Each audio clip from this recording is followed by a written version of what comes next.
இந்திய அணியின் சீனியர் வீரர் விராட் கோலி. இவர் இந்திய அணிக்காக இதுவரை 123 டெஸ்ட், 302 ஒருநாள் மற்றும் 125 டி20 போட்டிகளில் ஆடியுள்ளார். இந்திய அணி 2024 டி20 உலக கோப்பையை வென்ற பின்னர் சர்வதேச டி20 கிரிக்கெட்டில் இருந்து ஓய்வு பெறுவதாக விராட் கோலி அறிவித்தார். தொடர்ந்து டெஸ்ட் மற்றும் ஒருநாள் போட்டிகளில் தொடர்ந்து விளையாடுவேன் எனவும் கூறியிருந்தார்.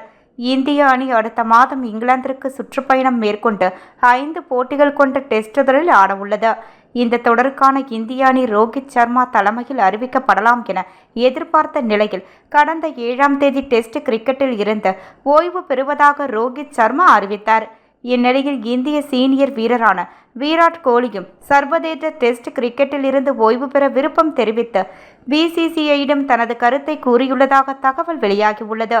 ஆனால் எதிர்வரும் இங்கிலாந்திற்கு எதிரான டெஸ்ட் தொடரை கருத்தில் கொண்டு ஓய்வு முடிவை மறுபரிசீலனை செய்யுமாறு விராட் கோலியிடம் பிசிசிஐ வலியுறுத்தி உள்ளதாக கூறப்படுகிறது. இந்நிலையில் இந்திய கிரிக்கெட்டிற்கு குறிப்பாக சிவப்பு பந்து வடிவத்தில் விராட் கோலி தேவை என இந்திய முன்னாள் வீரரான சுப்பிரமணியம் பத்ரிநாத் கூறியுள்ளார். இது தொடர்பாக அவரது தனது எக்ஸ் பலத்தில் வெளியிட்டுள்ள பதிவில், இந்திய கிரிக்கெட்டுக்கு குறிப்பாக சிவப்பு பந்து வடிவத்தில் விராட் கோலி தேவை.